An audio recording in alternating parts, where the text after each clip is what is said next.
Go, James. So, All James, right, welcome to the all Iron Realm. right. Tonight on Iron Realm Media, we're going to have a discussion with James from Canada. He's going to tell us about how he found his way off the ball and onto the flat Earth. James, go ahead.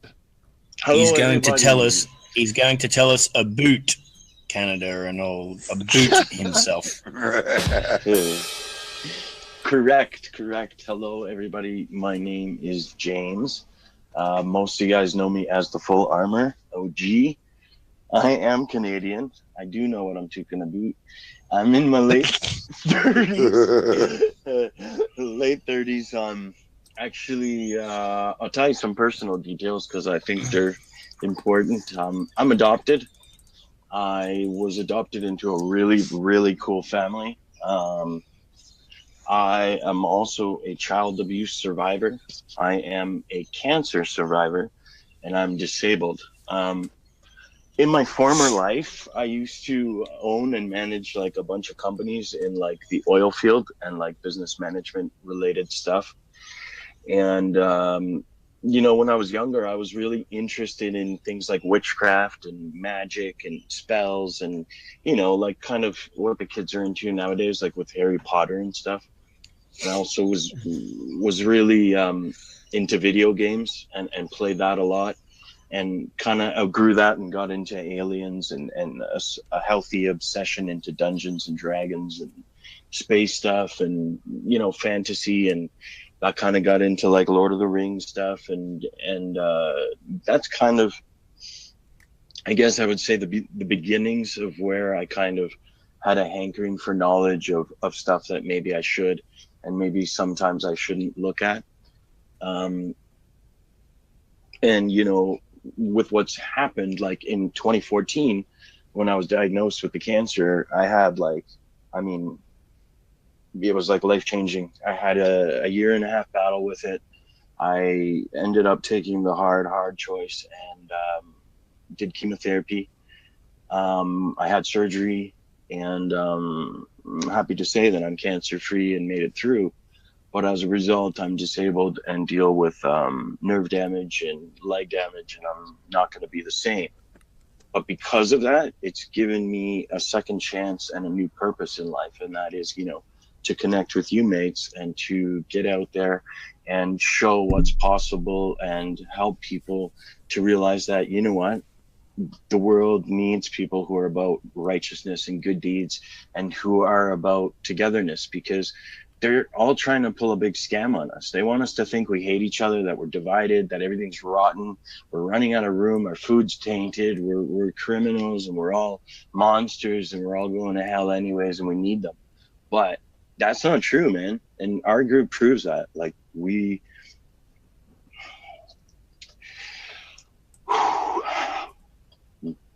Go on, James.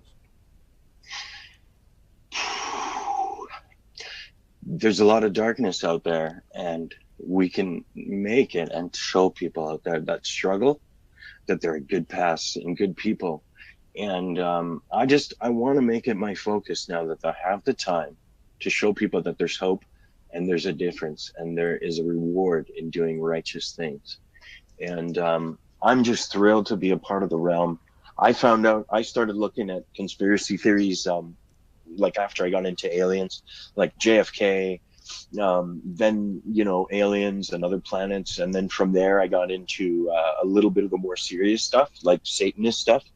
I really was drawn to the occult shit for whatever reason, and really got into like the bloodlines and the blood rituals and the Jewish stuff. As hard as it is, as unflinching and damaging as it could be, I stuck with it. Even before flat Earth, I just stuck my nose into that shit, which usually leaves me in tears because like it brings up all these memories about being abused and shit. But you fight through it, you turn it into something positive, and you learn. And that's what I did. And I found flat Earth through Mark Sargent's clues, actually, and actually going through my occult research and my struggle with finding out that this rigged system does end somewhere, and it ends with ancient powers of good and evil. So that was quite humbling, but it was all for a reason. So, but yeah, and then I came to Flat Earth through Mark Sargent, Eric Dubé, and honestly, I'm going to share something with you. The first big moment I had was when I heard our very own. You're doing well, James. Doing well. I heard our own Walt on the show, and he was telling the truth and just talking about his experiences with the Ron Hubbard people and those nutbags and what they do, and then I met Josh, and everything changed for us. So I'm just so honored and privileged, and I'm going to leave it at that for right And we now. are as well. Well done, James. Thank you for sharing, not James. easy Thank you at all, very much. Thanks, sir. Thank you so much. We appreciate that. That was just beautiful. Thank you. We love you, James.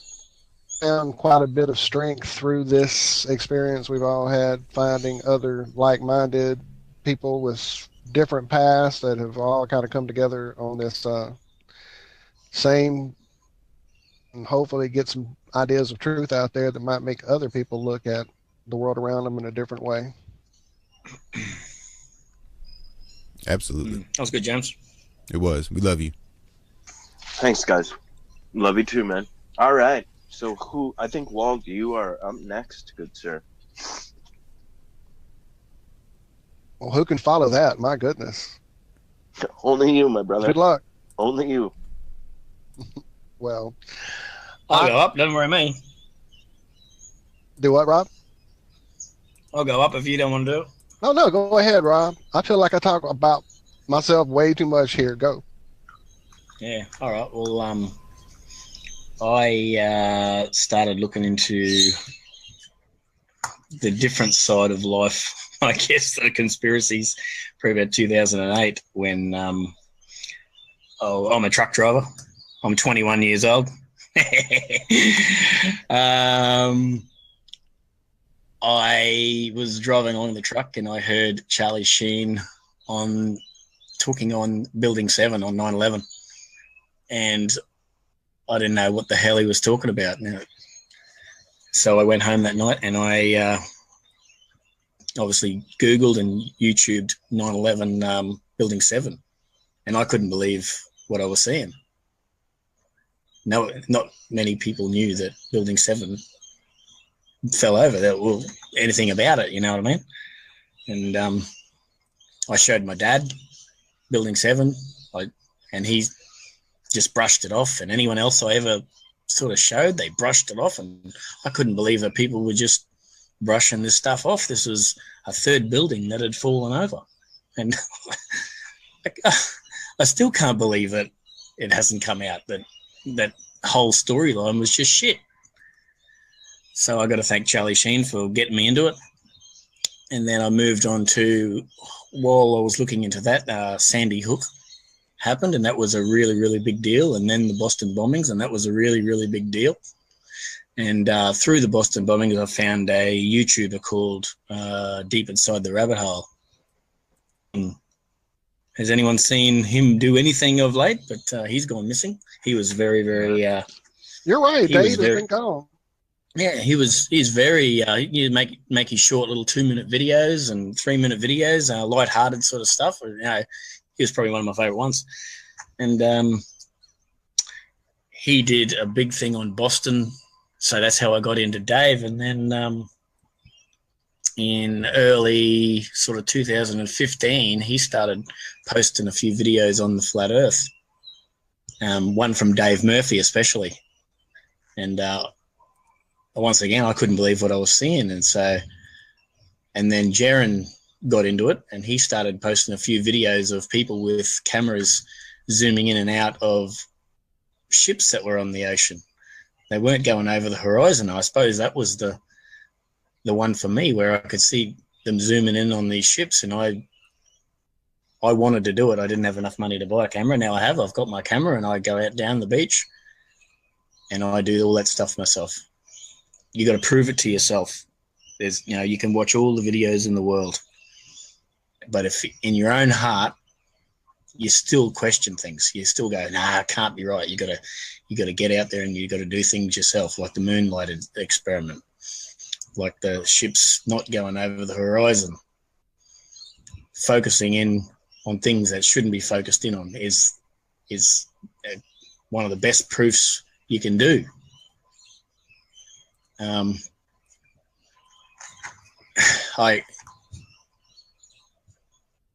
I've got a family with I've got 3 kids, a wife, who look at me strangely, and all my mates look at me strangely, but I don't care. I have battles every day at work. People trying to mock me. I don't care one bit. I actually laugh at them.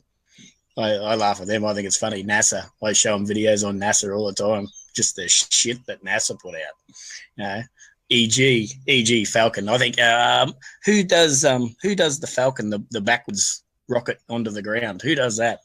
That's SpaceX, isn't it? Is that right, Elon John? Musk. Yes, sir. Yeah, I think that's right. Yeah. Even my office troll, I showed him that. He goes, "Nah, that's not true." I said, "Yeah, I know it's not true." That's what I'm trying to tell you. So, just the shit that's out there that they put out there, and they expect, or most people believe it. Come on now, 99% of people believe what they're putting out, don't they? And they, but even now, yeah. Oh, is it 98? Yeah.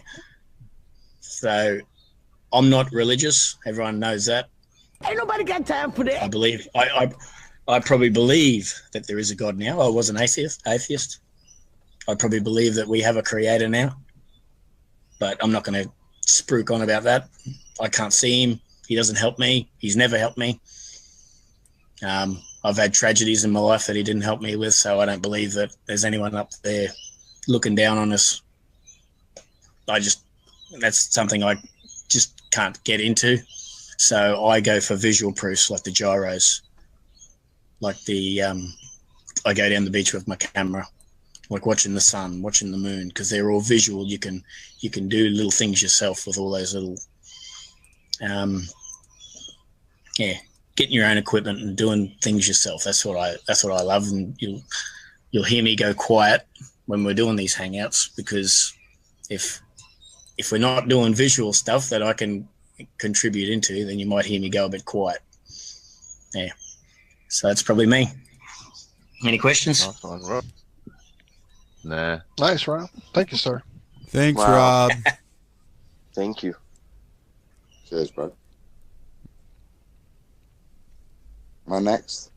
Oh, Yes, sir. Go right ahead. You betcha. right. Well, my name's Adam. Hi, Meekin. Adam. Firstly, I'm a father. I'm a husband.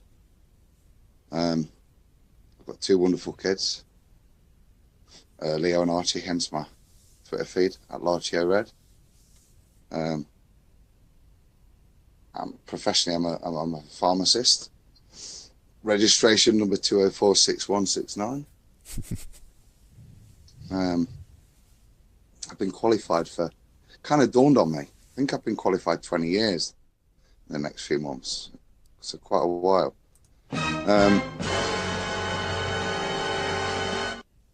That's kind of how I felt when I realised that.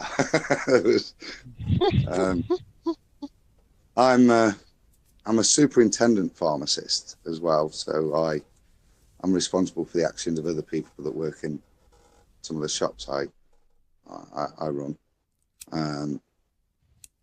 I also work closely with Nottingham University.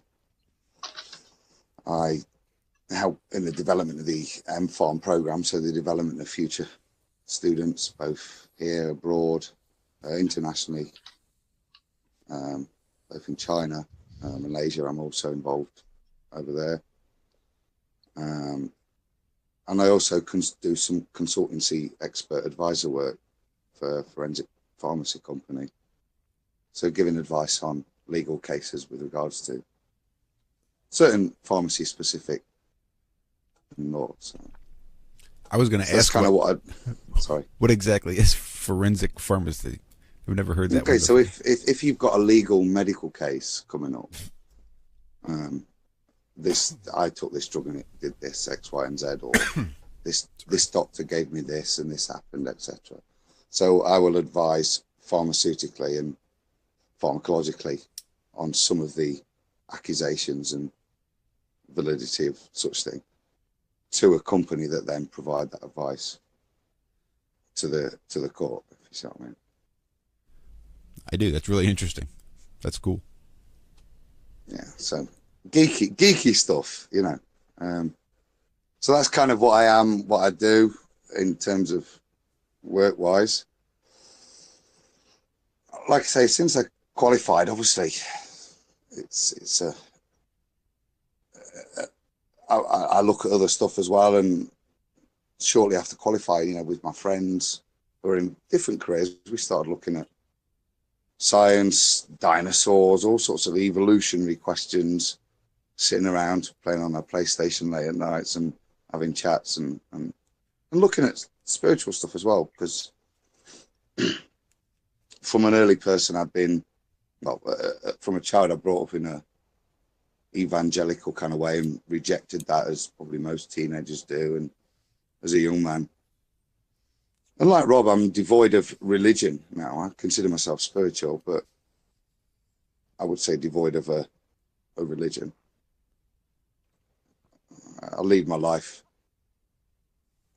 by a way that I would see how Jesus would behave. I always ask myself, you know, in times of how should I behave in quiet moments, I would suggest if I have any inspiration, then my early education is what I draw inspiration of how I should behave in situations. So, but not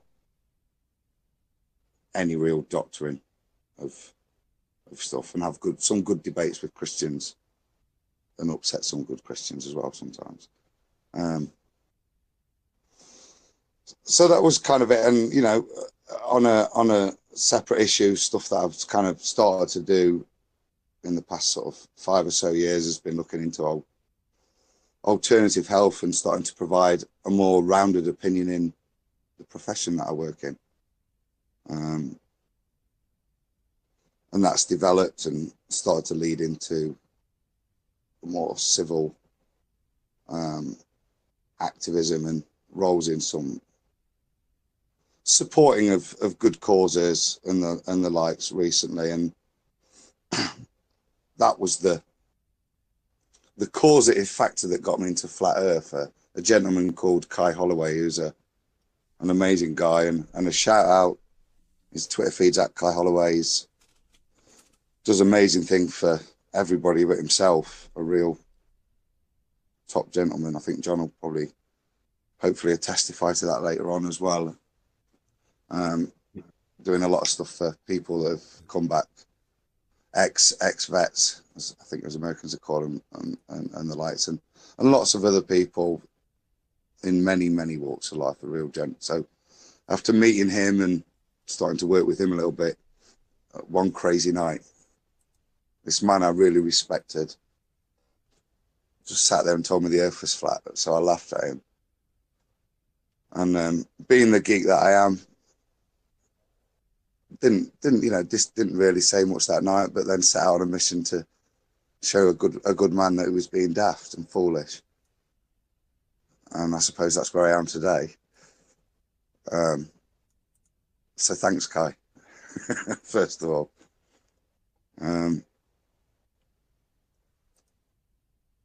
From that, you know, like I said, I then set out on a bit of a mission, and using some of I'm quite good. I do a lot of extra curricular work as well, and the reason I got involved with the universities was pointing out that some of the calculations stuff they were doing was wrong. And when I did that at a lecture, I stood up, and that's how I got invited into Nottingham University, by being a little bit controversial. And so I've always, and so what I also specialize is in calculations. Now they're specifically pharmacy, but I mean, that calculations are calculations in the range from basic concentrations, dissolutions, formulations, to even radioactive decay of isotopes for cancer treatments.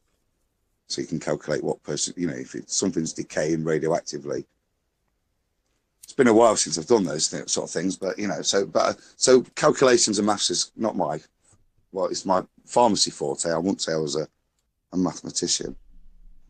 So that kind of set me off, and I suppose like many people, started watching Jaron and was listening to a lot of the early stuff, a long time ago, late 2015, early 2016,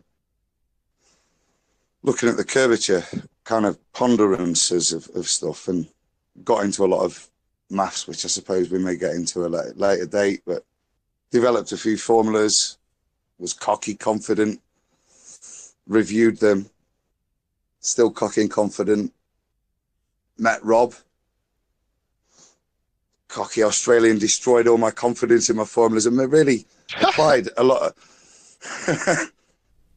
but genuinely applied a different perspective. And that's what I said earlier about, just feeding off each other. Applied a different perspective and helped me realize my maths was correct, but my observation of what I was measuring was wrong. And that's true in so much flat earth maths.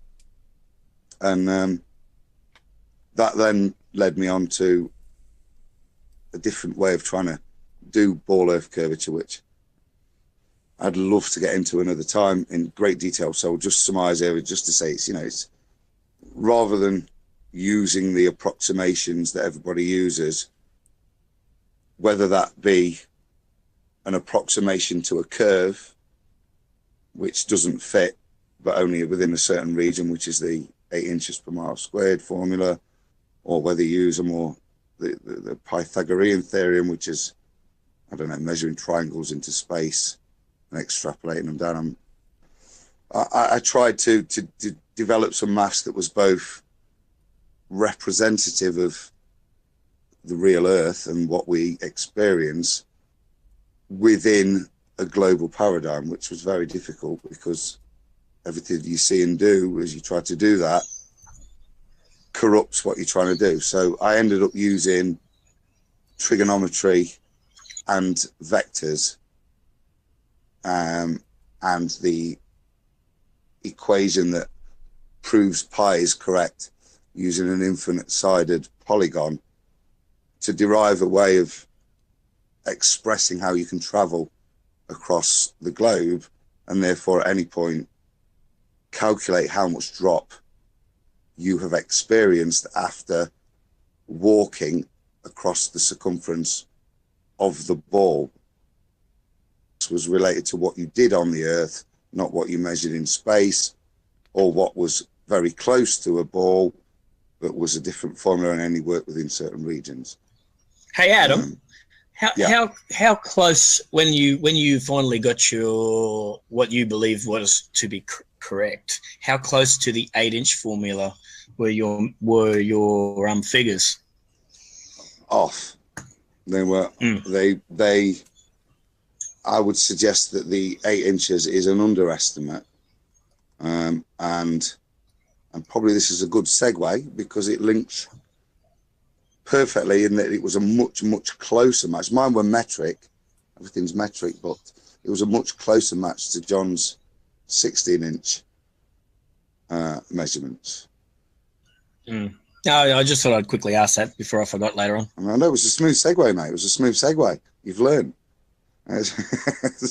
So, you know what I mean? That was the really interesting, and that was when we guys really started to discuss that what I showed was similar to what John was hypothesizing, that the curvature was way out and well underestimated for what it should be. And I would agree with that because the 8 inches is a supposition over only a certain part of an equation that matches only a certain part of the curvature of the Earth.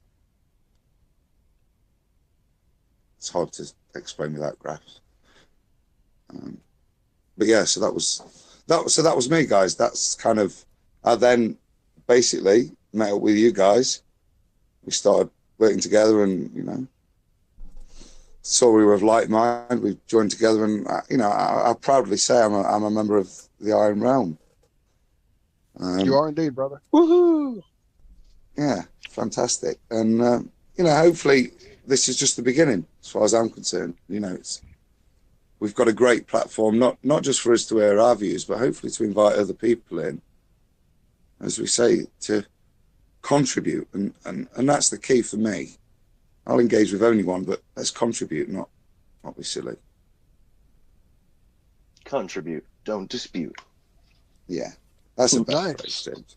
Nice. Well said, Adam. Well, thank you so much for sharing, bro. That was awesome. Yes, thanks, Adam. Is the young blood of the Iron Realm. Go on then, Walt.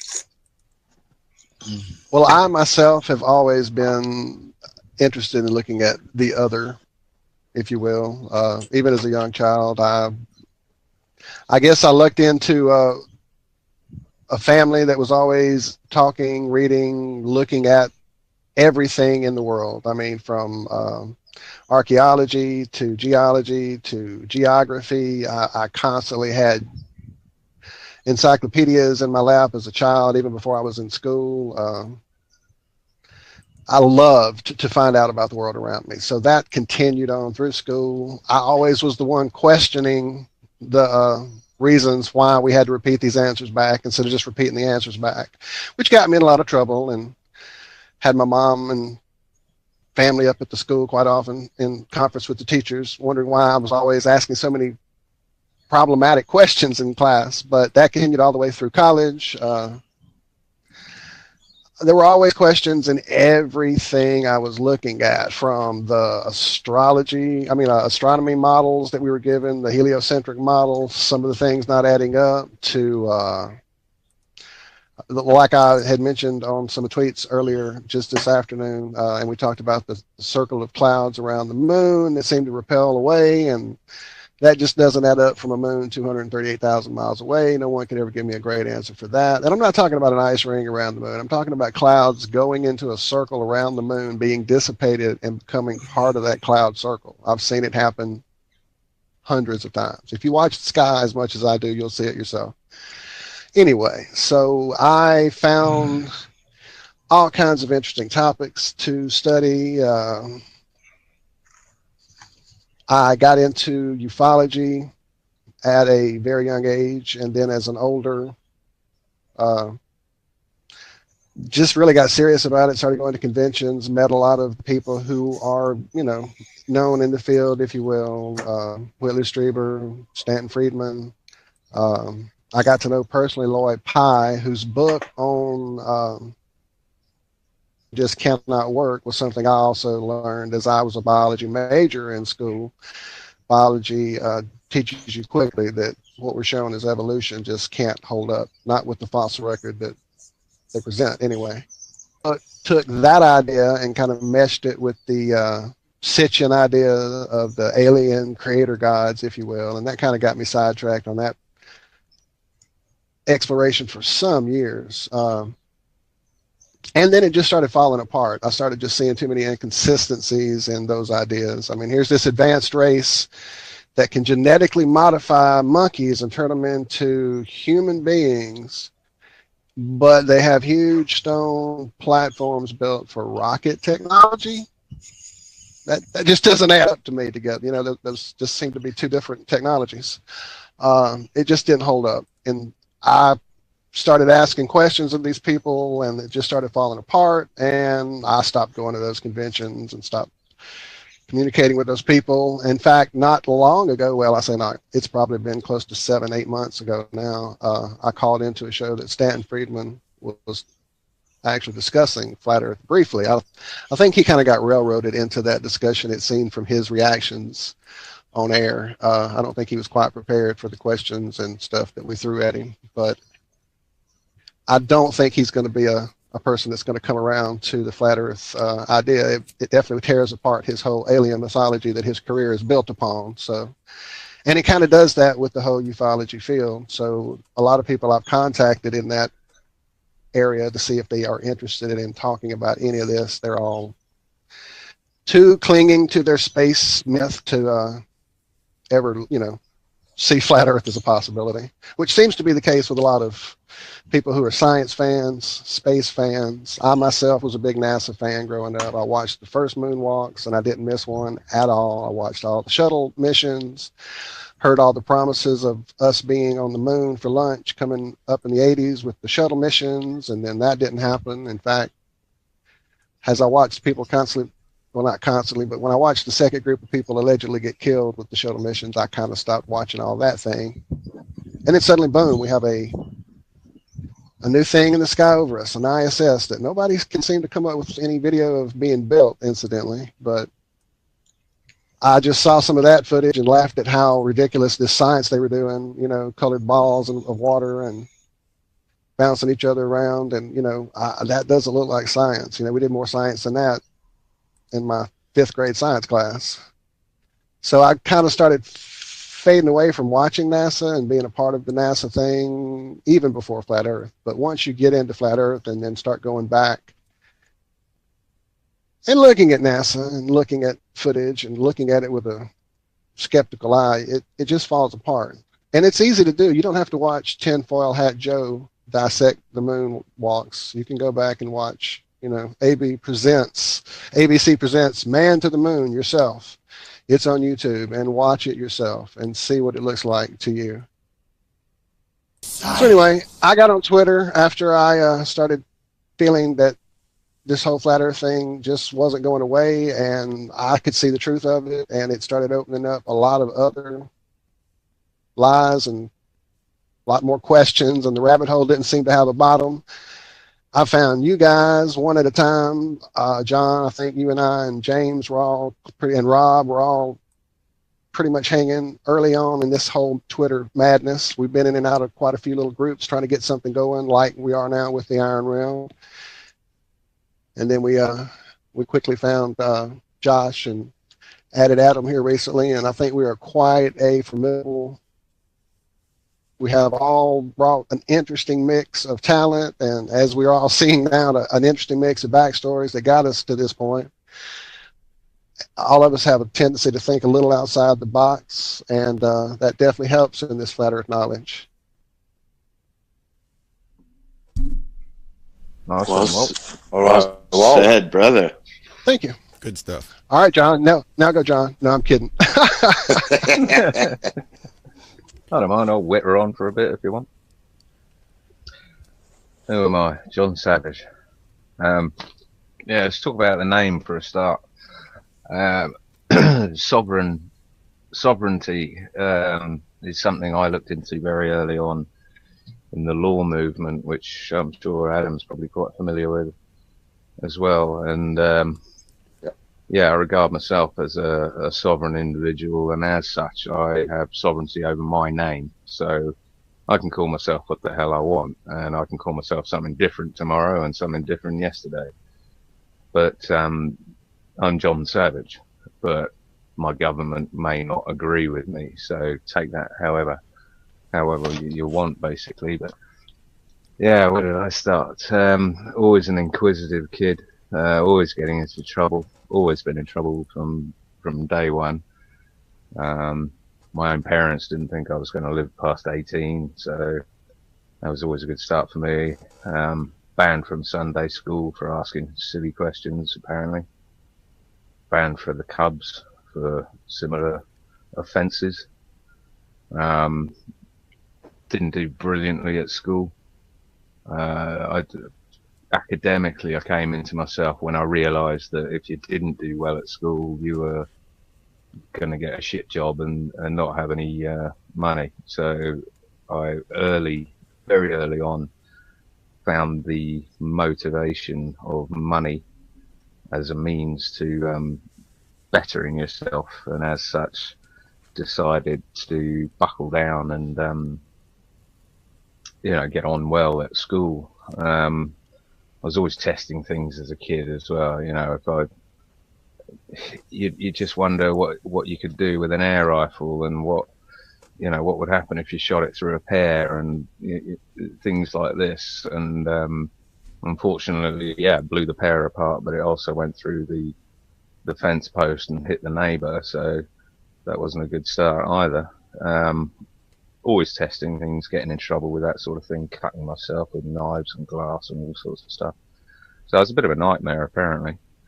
All hearsay, because I don't remember it. So yeah, I remember in 1984 reading. I've never been a big reader, so I thought one year I saw a book on the shelf, and it was 1984, and the book was 1984. And it was small and easy to read, so I read that, and that was a bit of an eye opener for me. Parents weren't particularly into this sort of stuff, but they had, they were bookworms big time. I mean, the house almost collapsed because of the weight of the books that were in the house. So I was never short of things to go and rummage around. But yeah, father was a doctor, mother was a nurse. Very straight down the line, not into this, but really cynical. Both of them really, really cynical. So my father would take apart the 10 o'clock news and just be denigrating MPs and picking up on little things like Gordon Brown, who was our past Prime Minister, but this was years before he became Prime Minister, had a strange sort of tick where he'd suck his bottom jaw in after every sentence. Once that's pointed out to you, you'll never be able to watch him again without seeing it. But it was little things like that started me on the road to complete and utter cynicism. Done pretty much most jobs under the sun, you name it, most manual labour, non-thinking brown, blue shirt collared jobs before I went to university.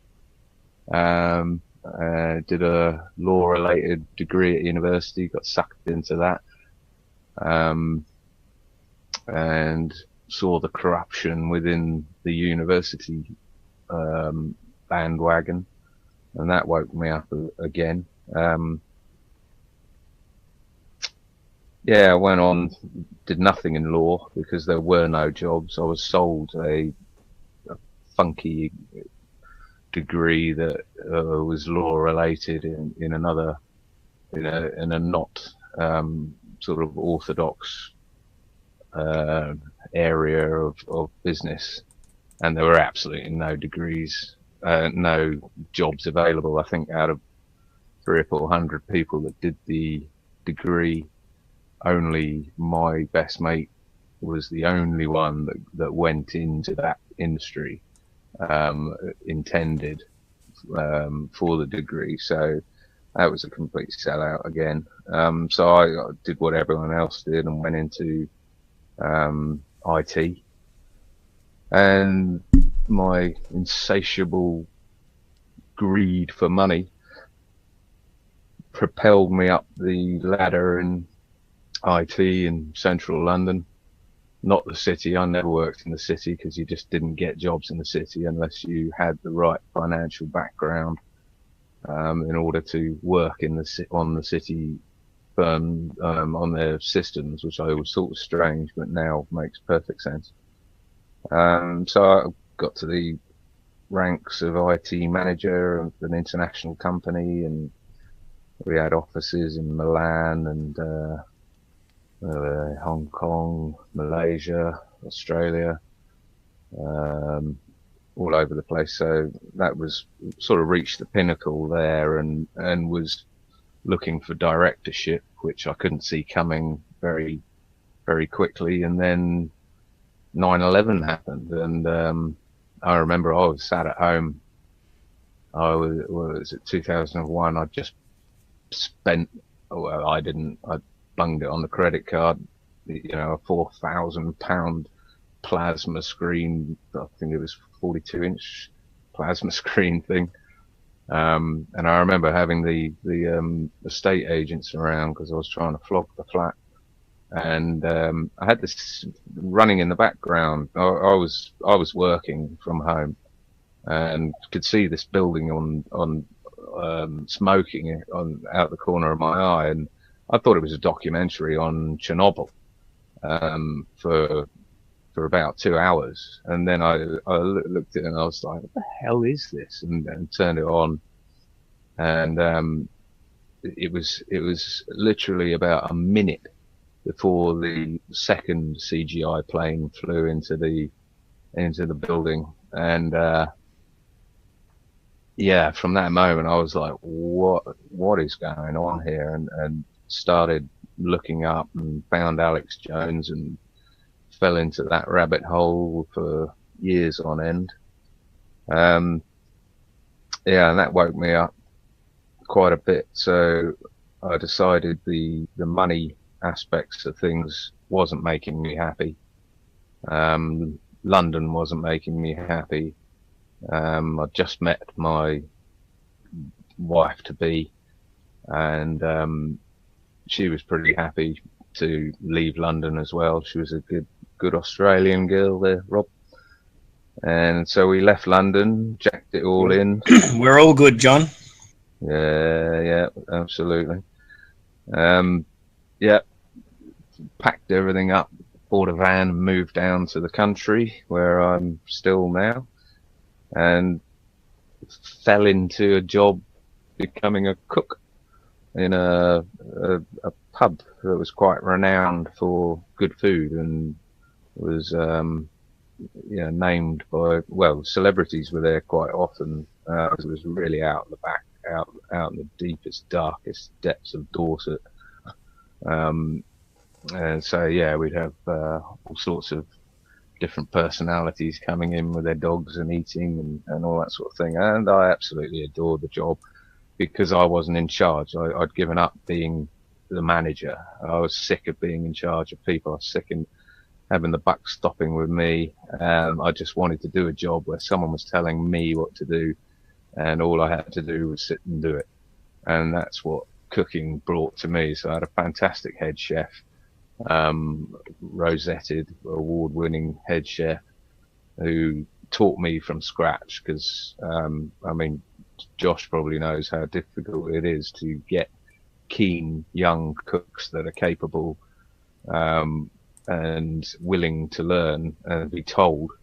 And what I was a keen old sort of cook and capable of being told what to do, because that's exactly what I wanted. What was that? That was the Bionic Man. Ah, of course. So I've lived all over the world. I've lived in Ireland and Canada and UK mainly most of my life. Africa. I worked in Africa as a scuba diver, a research scuba diver for the Tanzanian government. Only later, well, the project was to stop the locals from dynamite fishing and blowing up their coral reef, which I thought was a fantastic cause. So I spent a number of months out there bobbing around underwater, scuba diving. It was only years later that I found out that the University of Dar es Salaam was actually funded by the Rockefeller Foundation, and the whole point of why I was out there and what I was doing was to aid with the depopulation and regulation of the food supply and fishing and all the rest of it. So that was another wake up call for me that I realised I'd been sucked into. So yeah, you can find me on Twitter at SwearyG. I've got a blog now because it was just damn sight easier than going around the same arguments with people on Twitter. So the blog's at savageplane.wordpress. something or other. YouTube, just look up John Savage gyroscopes or gyro.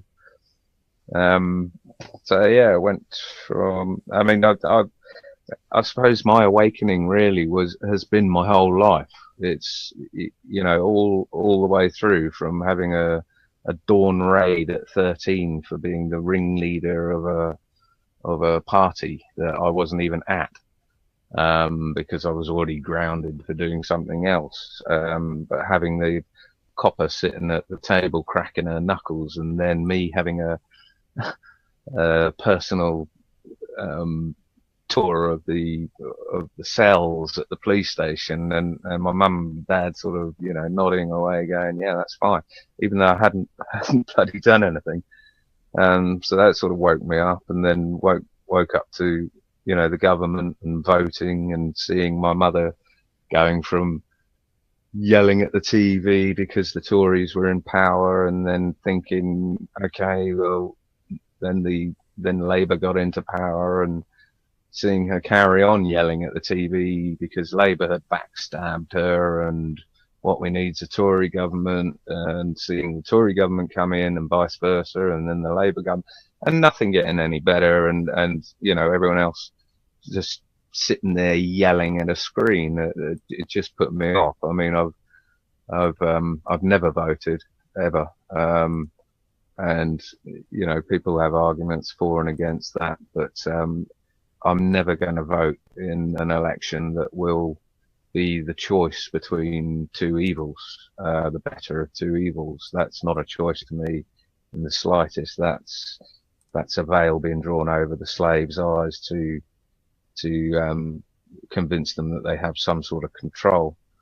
So when the internet came along, you know, after 9/11 and stuff, I thought, okay, we're obviously being lied to here. I've got to find, you know, I'm going to pick a subject, and I'm just going to do it to death. I'm going to research it to death and see what happens, and chose the moon landings as the subject, and spent about 3 years researching that, with the conclusion that it was 100% hoax, fake. Nothing was true about it. So that, for most people, that is, you know, a massive eye opener, along with the 9/11 and that sort of thing. So from there, I went on to health, natural health, and cured myself of an ailment that I'd had for 20 years, that my father, mother, specialists, and all the old boy network from my dad being a doctor, none of them could do anything other than prescribe new and improved antibiotics or something along these lines. When in actual fact turned out to be my root canal tooth that was slowly poisoning me with arsenic, and curing it myself by, not myself removing it, I got a very good dentist to remove it, curing it myself with the side effects with colloidal silver, which is fantastic stuff. So after learning all of that, basically someone came up to me and told me to trust them, believe me, you know, have faith in me. And I thought, no, I can't trust, believe, or have faith in anyone again, unless I see it for myself. Unless I can prove it to myself, then I'm not going to assume it's correct or wrong. It's just in the box now, a huge box in my head of I don't know. I'm science based. I was always science based. I would have loved to have gone on to do robotics at Reading. It was what I really wanted to do. I did a year of advanced physics and pure and applied maths, but then had the funding pulled because I wasn't bettering myself from a BTEC in business or whatever the hell I had. I'd say I probably was an atheist before finding flat Earth. Although I think at the back of my mind, I always knew none of this could be by chance. It was just too fantastic to be by chance. And evolution, although I bought it and ran with it, nothing sat properly with it. So I'm not religious in any way, because I can't prove all aspects of religion. If I could prove it, then I would. If you know, I agree with the Bible because it's with the sections of the Bible that describe it as flat and stationary, and that the sun goes round us, and those aspects. But is in terms of a dome, you know, I've researched it. I can't personally test it at the moment. I haven't found a way, so I'm not a proponent of the dome or the infinite plane, because I've never been to Antarctica. I've never been to the North Pole. I've been everywhere in between, but if I can't prove it, then I'm not going to stick my hat on it. So I was woken up by Eric DeBay, basically. I think it was about March 2015. I heard about half an hour of the interview with the Higher Side Chats with Greg with Gregson. And Greg Carlwood, by the way. Greg Carlwood, yeah, that's the one.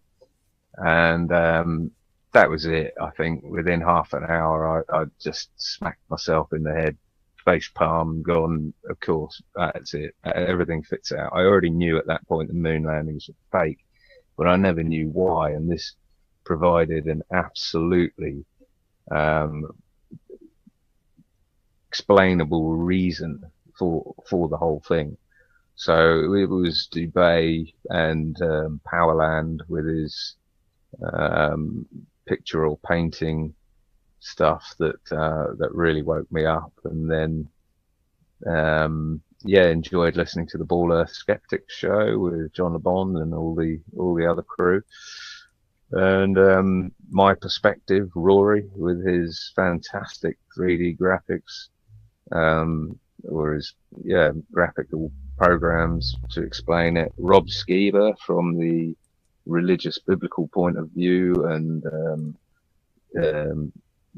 going back as far as I can with that. That's brilliant. And then reading the book Zetetic by Samuel Robotham, which was just an absolute blast. I'd never read a book like it. It was incredible. And the other one, Kings Dethroned by Hickins, I can't remember his name.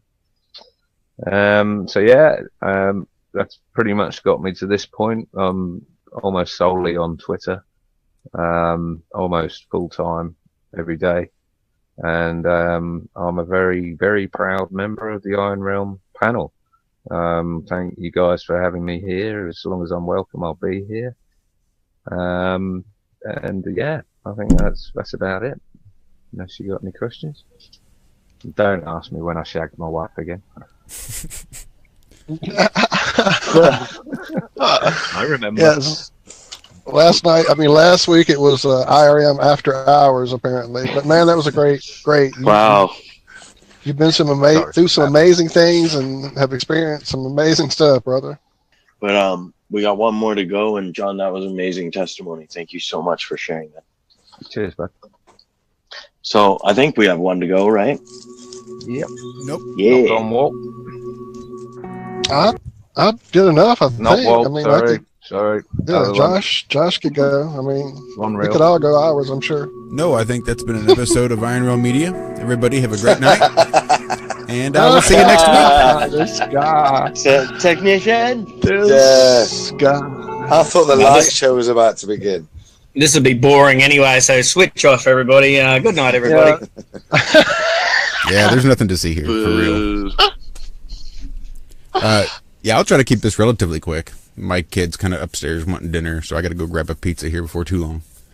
So luckily it's only 5 minutes. There's not a whole lot to say. I've got really good genes, and I've managed to muck it all up with some really poor life choices. But I'm happy where I am now. I got married probably right at the beginning of the millennia, right around 2000. Had a son shortly thereafter. He's 15 now. My life has always been sort of this pulling at the thread of waking up. Like I could always hear the alarm clock going off, but I was in such a deep sleep that I wasn't paying enough attention to it. Every once in a while, my consciousness would drift and I could catch it, just a faint alarm clock, but nothing fully woke me up. So things like the Philadelphia experiment and even Bigfoot or aliens and little things that would just make me say, that's not at all what they've been telling us is possible. I mean, that's complete opposite of what I'm told is the extent of our reality. So there's always that curiosity there. Alex Jones did have his hand in waking me up as well. He does definitely help you break out of that first stage. And he's definitely sort of a loud alarm clock, if nothing else. A loud, weepy alarm clock. So listen to Alex Jones. I got into the lawful research as well. Went head over heels in that for a couple years. One of the guys that was putting out some really solid information with the legal, lawful debate happened to put up one time about how stupid these ballers were that believed we lived on a spinny ball. And I said, whoa. He's always been a little out there. Because you spend so much time in research, you can get a little out there sometimes.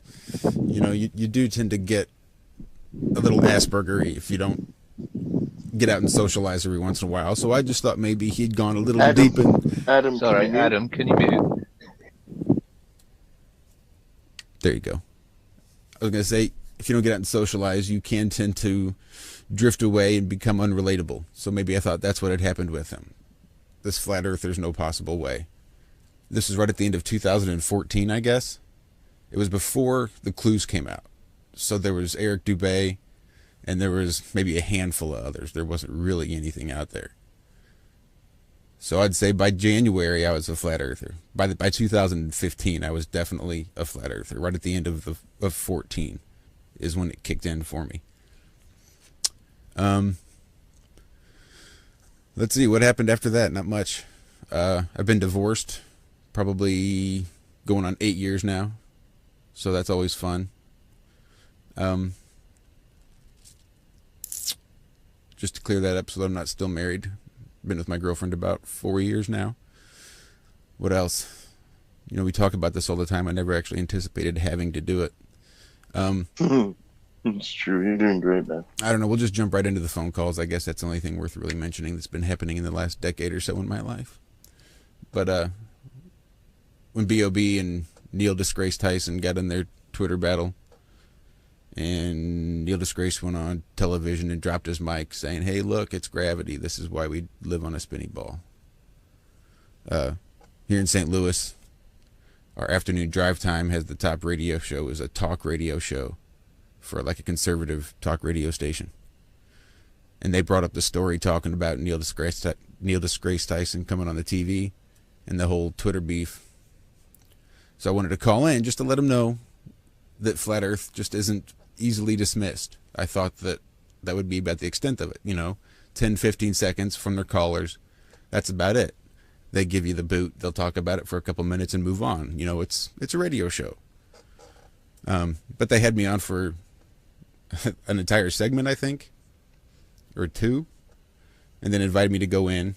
And then I spent all of last year going in damn near once a week, all the way downtown St. Louis into the radio station to go on the air to talk conspiracies, truth or things, flat earth, whatever. Basically, a lot of times it was whatever I wanted. I got into the black goo and cloning and all kinds of crazy stuff right up until before the holiday break, right in November. We did a show on Pizzagate. And they asked me what kind of people would sacrifice young children, and I got into talking about people from Khazaria and Ashkenazis and things like that. And while it was a good show and didn't seem too upset, I've not been invited back since. So there's always that. Now, as far as Iron Realm goes, I got into the Iron Realm right after my first or second appearance on the radio show. There were listeners that would interact with the radio show via Twitter, and since I was typically one of those Fedbook guys, spent all my time there, I went ahead and signed up for a Twitter account, and I guess I'd been sharing my appearances on the radio show, and I guess it was Rob that found me and invited me in. And I really had no idea what to expect. They were wanting to start a podcast, and I'm just some average schmo who just happened to wander into a radio station, essentially. But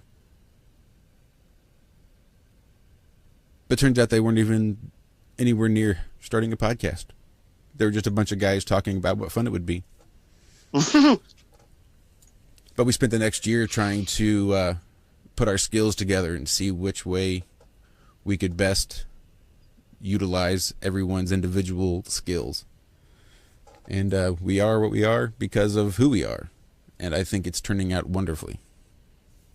When are we going to start that podcast, by the way? I don't know. It's I look forward to it. Whenever it happens, I think it's going to be really good. That's a good question. Great question.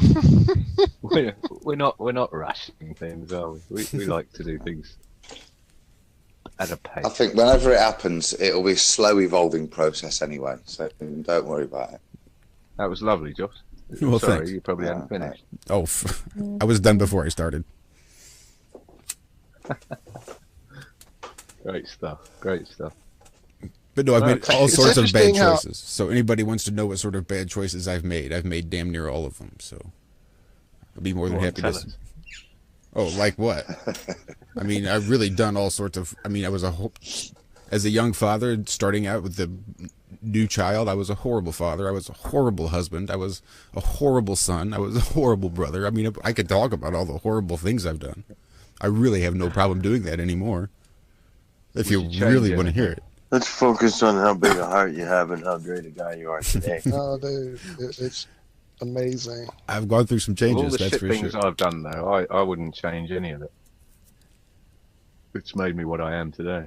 Everything we've all done, be it good, bad, ugly, whatever, it all's gotten us to the point that we are here now together and are creating something that's going to really, I hope, be a force of change. I've always had that one consistent type. This is the core personality of me is always kind of shown through, regardless of how screwed up my psychology was. And it's always been one of those that questioned things and that would argue things and looked at things differently than most other people just for the sake of seeing how many different ways you can look at one thing. And I totally forgot where I was going with that. But yeah, there's something, I guess. I don't know. I got to go get a pizza. For everybody out there who isn't on Twitter, on YouTube out there that's listening or watching, you definitely should get on Twitter with us and follow and hang out. We definitely, it tends to, I say it does, it filters out a lot of the riffraff. You won't see as much silliness as you do on some of the other social media. There's no little cute bunny rabbit facial masks for your pictures. There's a lot of take this quiz to see which Disney princess you are. There's not a lot of that in our groups anyway. So it's a lot more, experiments and looking for some answers and trying to figure this whole thing out together. So there's a few in the chat with us. We definitely want to get you guys to drop your Twitter handles there so we can check out and hang out with you guys on Twitter. And then the other thing is too, how many folks are engaging right now? You can find us and interact with us anytime. Ask us a question, ask the group a question. Find us, interact with us on Twitter. Just such an underutilized place for Flat Earth. As you see, everything seems to be YouTube and Facebook and Instagram. Sometimes Twitter's a really worthy place. I know we've all given them out before, but everybody can go ahead and give out their handle here if you want to on the show. I'm at Facebones777. I'll drop it there in the chat as well. Rob Freddy for me. Rob_Freddy for me. At the Full Armor OG.